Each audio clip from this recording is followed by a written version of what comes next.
मुंबई में बाबा सिद्दीकी की हत्या पर बिहार में सियासत गर्म है। राजद एमएलसी उर्मिला ठाकुर ने कहा, महाराष्ट्र में जंगल राज है। पहले सुशांत सिंह राजपूत की हत्या की गई, अब बिहार के रहने वाले बाबा सिद्दीकी की हत्या कर दी गई। ये सरकार पर सवाल खड़ा करता है।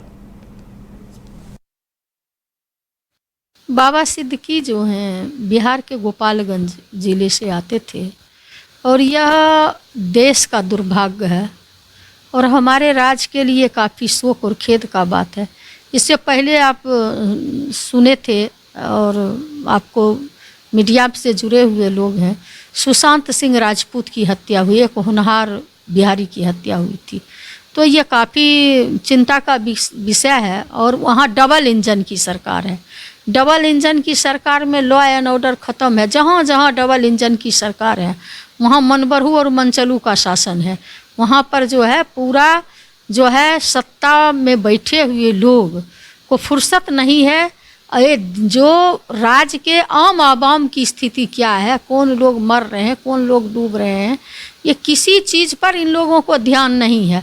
इसलिए ये तो केंद्र की सरकार को और जो वहाँ डबल इंजन की सरकार है उनको, और जो बिहार की सरकार है, जो बिहारी मारे जाते हैं, इस पर तो जो बिहार को जो भीड़ जुटाते हैं किराए पर, उन लोगों को नोटिस लेना चाहिए, उन लोगों की कार्रवाई के लिए मांग करनी चाहिए।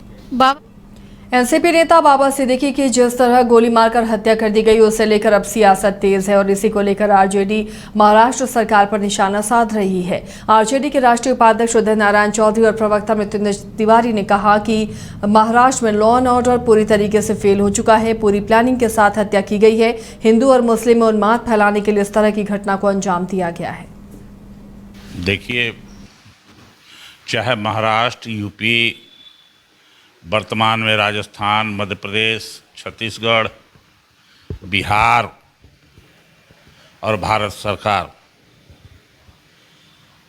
ये सब सरकार का एक नेचर है और वो नेचर है डॉक्टर भीमराव अंबेडकर के संविधान के विरोध में धार्मिक उन्माद पैदा करना, किसी न किसी रूप में नफरत फैलाना, इंसान और इंसान के बीच में नफरत फैलाना, धर्म के आधार पर नफरत फैलाना।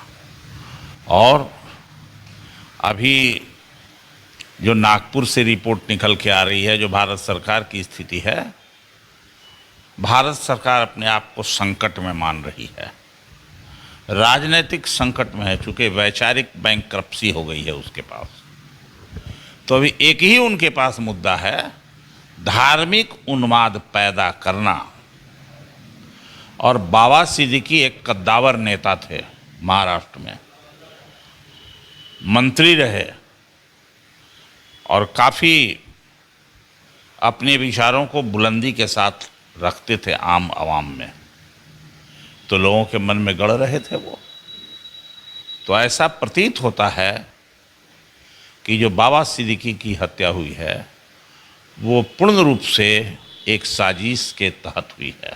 देखिए, बाबा सिद्दीकी की हत्या महाराष्ट्र सरकार के कानून व्यवस्था पर सवाल खड़े कर रही। जब पूर्व मंत्री और उनके पुत्र अभी माननीय विधायक हैं, कांग्रेस पार्टी में थे, अभी कुछ महीनों पूर्व अजीत पवार जी के एनसीपी गुट में शामिल हुए, पार्टी में शामिल, और जिस तरह से उनकी हत्या हुई है, ये तो सवाल खड़े हो रहे हैं कि आखिर अपराधियों का मनोबल इस डबल इंजन की महाराष्ट्र सरकार में किस तरह बढ़ा हुआ है।